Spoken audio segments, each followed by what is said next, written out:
Ce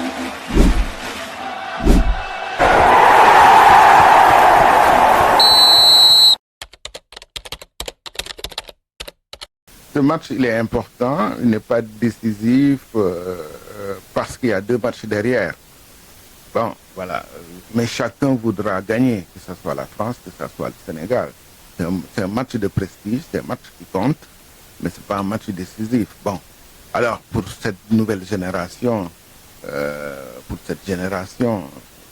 voilà, elle voudra faire aussi bien que celle de 2002, qui, à la surprise générale, avait battu la France, qui était alors championne du monde en titre, qui détenait aussi le titre européen. C'est un match qu'il faudra jouer avec beaucoup de concentration pour avoir un très bon résultat. Je m'amusais ce matin à calculer le nombre total de sélections des 2 équipes. Mais le nombre de sélections du Sénégal dépasse celui de la France. Vous avez au Sénégal des gens qui ont joué plus de 100 matchs, vous en avez 3. Kalidou Koulibaly, Ghana qui est le recordman, et Sadio Mané. Voilà, ce sont des joueurs qui ont joué 2-3 Coupes du Monde, donc qui ont l'expérience de la compétition. C'est un atout. C'est un atout qui est non négligeable dans ce match-là. Ensuite, vous avez des jeunes qui viennent d'arriver, des jeunes Odalong, Iliman Ndiaye, Abid Diarra, le tout nouveau Bara Ndiaye, qui a de la qualité, qui a de la maturité, qui a de l'expérience. Jean-Pierre Tokoto a dit récemment quelque chose qui est important.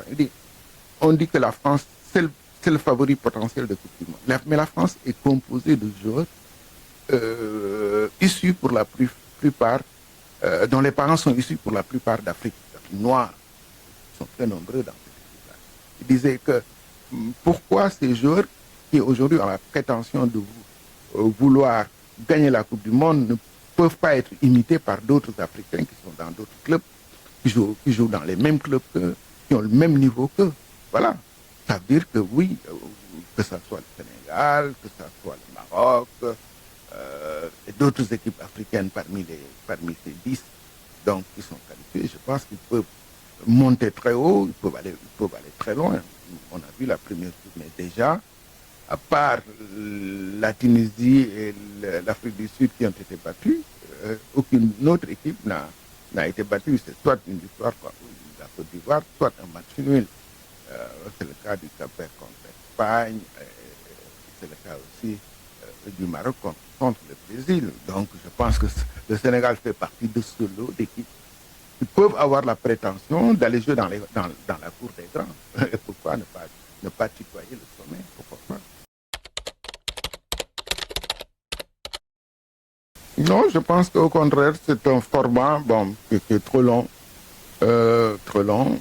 La compétition va s'étirer sur plus d'1 mois. C'est une première. Je pense qu'on a 10 équipes africaines. Alors, 32 équipes vont se qualifier après le premier tour. Je pense que, oui, on devrait pouvoir voir beaucoup d'équipes africaines se qualifier pour le second tour. Donc, normalement, c'est un atout, c'est un avantage pour les équipes africaines. Parce que même si vous terminez 3e, vous pouvez être parmi les meilleurs 3e. Il y a 8 meilleurs 3e qui se qualifient sur 12. Donc, il y a des possibilités. Je pense qu'il y a des opportunités pour les équipes africaines de jouer un rôle. Hein. Ce qui s'est passé, c'est absurde. C'est la première fois qu'on voit ça dans la Coupe du Monde. La Coupe du Monde, c'est en général un événement universel qui est ouvert à tout le monde. Et tout ça. Mais si vous regardez les tribunes, oui, les Européens sont là. C'est le passeport Schengen. Mais les pays du Sud ne sont pas là. On leur a interdit l'entrée aux États-Unis. Les États-Unis, c'est le rideau de fer du XXIe siècle. Hein? On ferme la porte, on ferme les accès à la presse, on ferme les accès aux supporters africains. Voilà, vous savez le cas célèbre même des officiels avec l'arbitre somalien. Je pense que ça, c'est une tache sombre dans cette du monde. C'est un recul, c'est véritablement une mauvaise note pour l'organisateur, pour l'instance fêtière.